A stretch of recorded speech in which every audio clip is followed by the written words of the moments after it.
Welcome to our channel.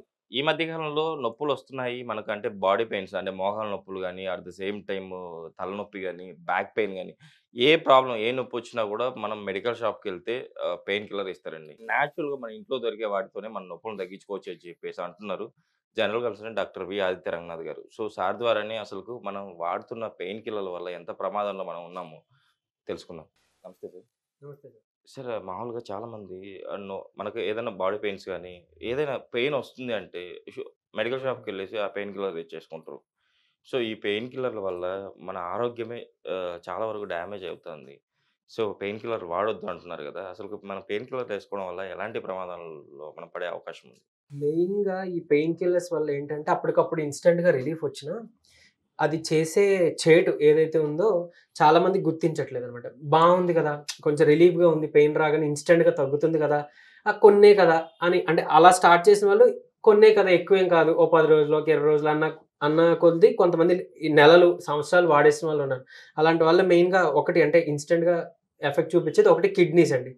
So, ఆ kidneys మీద effect పడి, ఆ క్రియాటినిన్ లెవెల్స్ అంటే కిడ్నీ ఫంక్షనింగ్ తగ్గిపోయి, కిడ్నీ ఫెయిల్యూర్స్‌కెళ్ళిపోయే అవకాశాలు కేసెస్ చాలా ఉన్నాయి యాక్చువల్‌గా. సో, అలాగే కొంతమందికేంటంటే బోన్స్ అరిగిపోతాయి. ఓకే. ఆస్టియోపోరోసిస్, బోన్స్ వీక్ అయిపోతాయి. బోన్స్ అరిగిపోతాయన్నమాట. కేవలం ఈ పెయిన్ కిల్లర్స్ వల్ల. అంటే ఇప్పుడు ఏదైతే మనం జాయింట్ పెయిన్స్, బోన్ పెయిన్స్ అని అంటున్నామో, ఆ పెయిన్‌ని కిల్ చేసే ఆ పెయిన్ కిల్ చేస్తుంది అనుకుంటున్నాం. కానీ మన బోన్స్‌నే కిల్ చేస్తుందన్నమాట ఈ పెయిన్ కిల్లర్స్. ఓకే. అలాగే రీసెంట్‌లీ ఈ మెఫ్టాల్ తర్వాత మెఫ్టాల్ స్పాస్‌ని బ్యాన్ చేశారని మీరు న్యూస్‌లో చాలామంది చూసే ఉంటారు. యూజువల్లీ క్రాంప్స్ వాటికి హెడేక్‌కి అలాంటప్పుడు లేదంటే ఈ దంత పెయిన్స్, ఇయర్ పెయిన్ వాటికి యూజ్ చేసేవాళ్ళనమాట. కానీ ఇప్పుడు ఏంటనంటే అది వాడడం వల్ల దాని ఏడీఆర్ అంటే అడ్వర్స్ డ్రగ్ రియాక్షన్ అంటాము. ఓకే. అంటే ఇది మనం ఆహ్, మనకి అంటే క్లూ లేకుండా మనం అసలు అది వస్తది అని తెలియకుండానే సడెన్‌గా వచ్చే రియాక్షన్ అనమాట. అడ్వర్స్ డ్రగ్ రియాక్షన్ అంటే.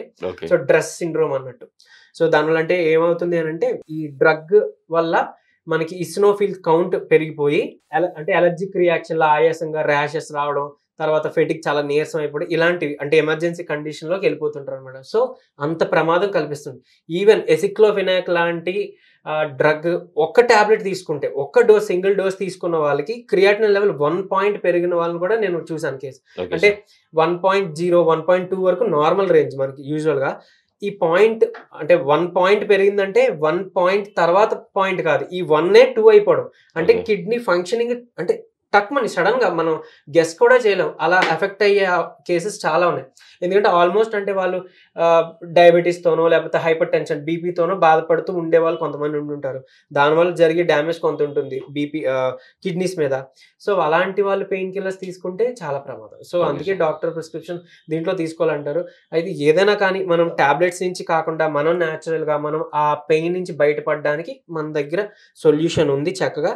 ఆర్థరైటిస్ అవనండి, రుమటాయిడ్ ఆర్థరైటిస్ అవనండి, జాయింట్ పెయిన్స్, మోకాళ్ళ నొప్పులు, లేదు తలనొప్పి, కొంతమందికి బ్యాక్ పెయిన్ వస్తుంది.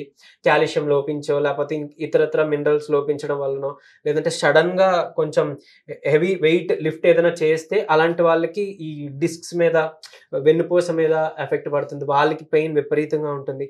సో, ఇలాంటి వాళ్ళందరికీ కొంచెం ఇంట్లో చాలా సింపుల్‌గా, ఈజీగా దొరికేవే. ఒకటేమో మనకి దేవుడి మూల దొరికితే, ఇంకొకటేమో మనకి కిచెన్‌లో దొరుకుతుంది వంటగదిలో. వంటగదిలో. సో, అలా దీంతోనే మనం ఈ ఆయిల్ తయారు చేసుకోబోతున్నాం. పెయిన్ కిల్లర్ ఆయిల్ అన్నమాట యాక్చువల్‌గా. Okay so, sir. అవేంటి చూద్దాం. నేచురల్‌గానే మనం రెడీ చేసుకోవచ్చు. యెస్. Okay sir. సో, యాక్చువల్‌గా దీనికి 2 ఇంగ్రీడియెంట్స్ సరిపోతాయి. ఒకటి ఆయిలు. ఈ ఓకే ఆయిల్ సార్. ఏది తీసుకోవాలి? అయితే నువ్వుల నూనె బాగా శ్రేష్టం. ఎందుకంటే మంచిగా కాల్షియం కూడా ఇస్తది. బోన్ స్ట్రెంథెనింగ్ కోసం హెల్ప్. తర్వాత పెనిట్రేషన్ ఎబిలిటీ దీనికి చాలా ఎక్కువుంటది. Okay sir. సో, ఈజీగా లోపలికి చొచ్చుకొనెళ్ళి మనకి ఆ పెయిన్‌ని సూత్ చేసే ఎబిలిటీ దీనికుంది. Okay sir. రెండోది చక్కగా కర్పూరం. మనం దీపం పెట్టుకునే ఈ కర్పూరం. ఒక ఓకే 2 సార్. కర్పూరం బిళ్ళలు తీసుకోవచ్చు. లేదు కర్పూరం అవైలబుల్ లేదు అని అన్నప్పుడు మిరియాలున్నాయి కదండీ! ఈ యెస్. నల్ల యెస్. మిరియాలు. యెస్. ఈ మిరియాలని మనం చక్కగా పొడి. పొడి చేసుకోవచ్చు. సో, ఇప్పుడెలా చేయాలి?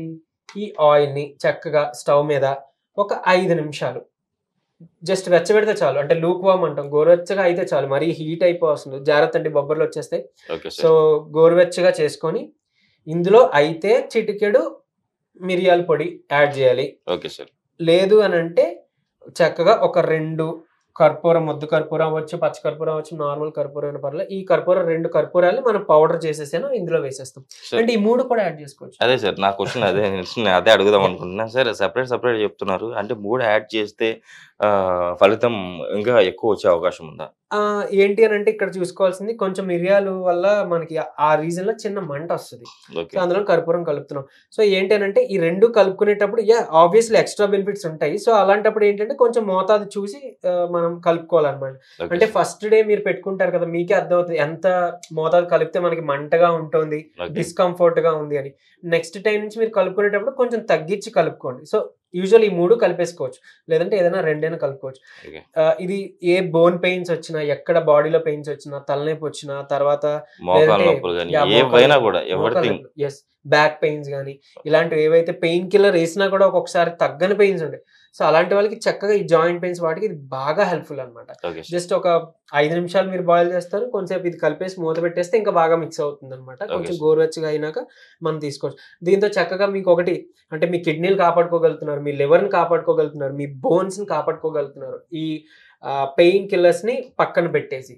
అలానే మీకు ఆ మనీ కూడా సేవ్ అయినట్టే లెక్క. సార్ ఇంకొకటి ఇది మనమైతే ప్రిపేర్ చేసి వాళ్ళకు చేసి చూపిద్దాము. ఈ లోపల నాకు ఒక డౌట్ ఉంది సార్. అసలు యాక్చువల్లీ పెయిన్ కిల్లర్స్ మనం తీసుకోవాలంటే డాక్టర్ సలహా లేకుండా నొప్పి వస్తే వెళ్లి మెడికల్ షాప్‌కెళ్ళి అడుగుతున్నారు. వెంటనే ఇచ్చేస్తున్నారు. ఇది ఎంతవరకు కరెక్ట్ అంటారు? యాక్చువల్లీ ఓటీసీ డ్రగ్స్ అని ఉంటాయి సార్. ఓవర్ ది కౌంటర్ అంటారు. సో, ఓటీసీ డ్రగ్స్ ఏంటంటే ప్రిస్క్రిప్షన్ అవసరం లేదు జనరల్‌గా. కానీ అన్ని ఈ పెయిన్ కిల్లర్స్ అలా ఇవ్వకూడదు. నార్మల్‌గా ఇప్పుడు యాంటీబయోటిక్స్ కూడా అలా ఇవ్వకూడదు. కాకపోతే ఏదైనా ఒక మెడికల్ షాప్‌కెళ్ళి జనాలు అలా వెళ్లి అడిగితే ఫార్మసిస్ట్ అంటే ప్రొఫెషనల్ కాని ఫార్మసిస్ట్ ఏం చేస్తారంటే ఏదో ఇచ్చేస్తారు. ఒక 2 యాంటీబయోటిక్స్ ఉదయం ఒకటి, రాత్రి ఒకటి ఏసేసుకోండి తగ్గిపోతది. తర్వాత ఈ పెయిన్ కిల్లర్ ఒకటి ఏసేసుకుంటే తగ్గిపోతుందని. ఎందుకంటే వాళ్ళకి ఆ హిస్టరీ తెలీదు. వెనకాల వాళ్ళకి కిడ్నీ డిసీజ్ ఉందా? లేకపోతే డయాబెటిస్ ఉందా? లేకపోతే ఇంకేమైనా ఇది ఉందా? అనేది వాళ్ళకి తెలీదు.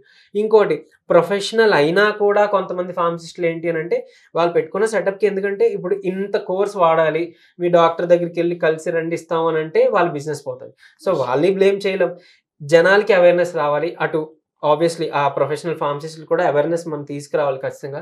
సో, ముందు జనాలు మనం అంటే మారితే గనక అటు ఆటోమేటిక్‌గా అది కూడా చేంజ్ వస్తుంది. ఎందుకంటే వీళ్ళెళ్లి ఇంకా సర్లే అన్ని తీసుకోవాలా మాకొద్దులే వేరే మెడికల్ షాప్‌కెళ్ళిపోతాను అనుకుంటే పాపం వాళ్ళకి కూడా లాస్ అయిపోతారు కాబట్టి ఇంకా వాళ్ళు కొన్ని కొన్ని సార్లు మనసు చంపుకొని కూడా ఇచ్చేస్తుంటారు.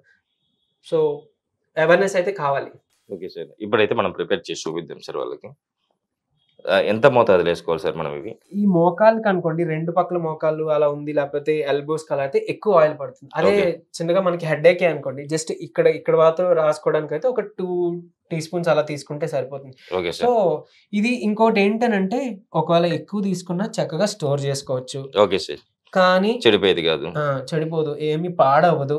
Okay sir. కానీ ప్రతిసారి పెట్టుకునేటప్పుడు మాత్రం కంపల్సరీ మీరు దాన్ని గోరువెచ్చగా చేసుకోండి. Okay sir. కొంచెం గోరువెచ్చగా ఉన్నప్పుడే మనం అప్లై చేసుకుంటే అది బెటర్. కొంచెం ఆహ్, పెనిట్రేషన్ బావుంటది. ఆ స్వెల్లింగ్‌ది అది మనకి త్వరగా రిలీఫ్ ఇస్తుంది. ఎందుకంటే ఆ పెయిన్ కాజింగ్, స్వెల్లింగ్ కాజింగ్ ఏంటంటే ప్రోస్టాగ్లాండిన్స్ అంటాం. అవన్నీ కూడా వచ్చి ఓకే అక్కడ సార్. మనకి అక్యుములేట్ అయిపోతాయి. దానివల్లనే ఓకే సార్. Thank you.